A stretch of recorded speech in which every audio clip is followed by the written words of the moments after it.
Welcome to What's That All About? I just need to disclose this. The strangest thing kept happening while I was doing this episode. Every time I went to double check it, my audio was off by a couple seconds, which was, besides being like the creepiest ventriloquist looking thing, I tried over and over again. I couldn't figure out, I still don't know if this is going to work, but I'm going to give it another shot. Just letting you know that I don't know, this may just be a weird one. Maybe the spirit. We're doing Island of the Dolls. Welcome to my nightmare. That's what I call this one.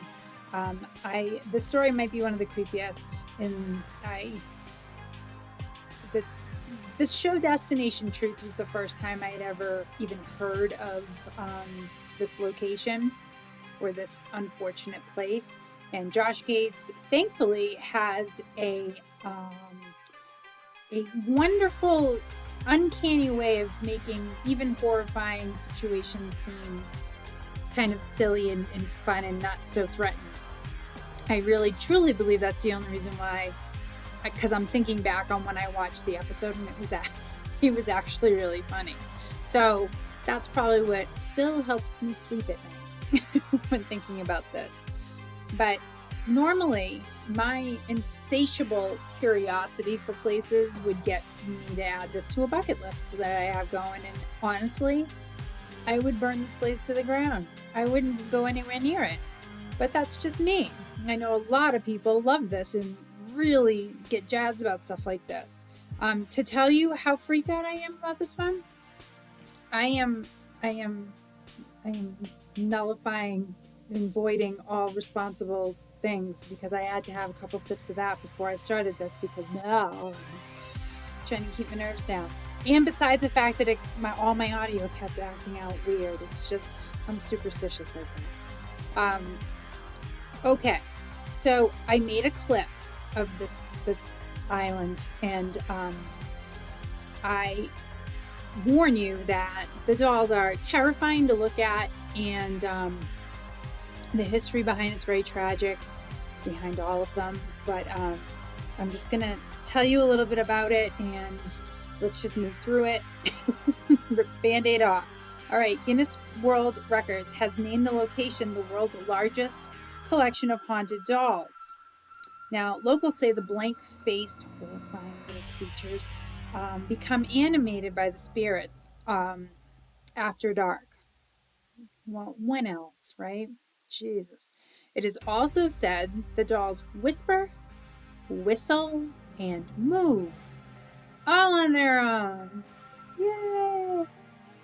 And they turn their heads. Now, if I saw one of these mother effers turn their heads at me while I was there, because I think when I watched Josh's Destination Truth, I am pretty sure one moved, and those guys jumped pretty goddamn high. Anyway, the unsettling island of disturbing shit lurks on the canal called Xochimilco. I have it sounded out there because I'm not sure if I'm even saying it right, but I think you get the general idea. And it's in the southern part of the Mexican capital. There was a hermit, that lived there named Don Julian Santana Barrera. And he moved to the site around the 1950s. He became obsessed. Actually, I think he became possessed by a little girl who had drowned, and she went down the river and she ended up on the banks of where Don Julian was, and he found her. And very shortly thereafter, a doll came floating down the canal, and he thought for sure that it must have been hers and that must have been a message and that they were connected. And shortly thereafter, he began collecting the dolls in honor of her and he had these little shacks, like one-room shacks, and he like made them into shrines for the little girl with a bunch of these dolls. I'm not even sure you can call them dolls, but the girl's spirit was unsettled. He claimed that she was unsettled and that she, and he believed she had an unsettled because of her death, the way she died, she drowned, but he thought there were other spirits around also. Now, I know this story is true. That was confirmed, that the little girl did die. And that was confirmed by the guardian of the dolls today, which is the great nephew of John Julian. And his name is Rogelio Sanchez Santana. And he does confirm that the little girl was either swimming with her sister or friends and got pulled out by the current. And according to Ruggiero, it was after that his uncle just started to really lose it. And the spirit of the girl was living in sorrow. And in the mornings, he said he would see her. Like the mornings you're seeing ghosts? Like, that sucks. And then he woke up one morning and all his crops were gone. They were dead. They all had died. And he became more and more scared after that. And he claimed that the spirit wanted to destroy him, wanted to destroy his life. And he kept building like an altar for the little girl, and just kept collecting obsessively these dolls. And honestly, this went on for like a half a century. He collected more than 1,000 dolls. I mean, every time he went into town, he didn't go in much because he was a hermit, but he never came back empty hands. He always got another doll. And some of these were missing like torsos and limbs, and they were headless, some of them, and some of them were just heads and that kind of crap. So, I mean, this is all, anyway, moving on. And at 86 years old, in 2001, according to Ruggiero, Don Julian died of a heart attack in the same spot the little girl died, which is just awful. And it is said that the spirit of the little girl, whom this is worse, came out of the canal and pulled him in with her. That's creepy. And there's a small grave, like a tombstone. I think I have a picture of it.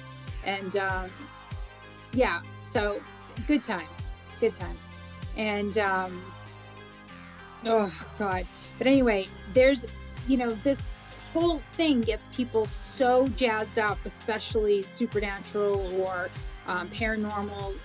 People from all over the world come to this place because it's big business. It's like the hot thing, Some people even bring dolls to the island, and they're looking for like blessings or a miracle, which it's so ironic. It tells me that it really is about like perception is everything, because is reality really, because what I see or what I get in my mind about this place is just horrifying and tragic and awful. And then there's some people who really think of it as like a place to worship. I find that very strange and kind of hard to reconcile, I'll be honest, but I wanted to share it with you because I some people have heard of it but just didn't know the history behind it, and I wanted to share it real quick with you. Short episode, I just wanted to get through it, to be honest with you, because I'm a little creeped out still about the audio thing. But anyway, if this works, if this time it doesn't work, never doing the episode, and I'm going to burn these pages in front of me. And I just can't.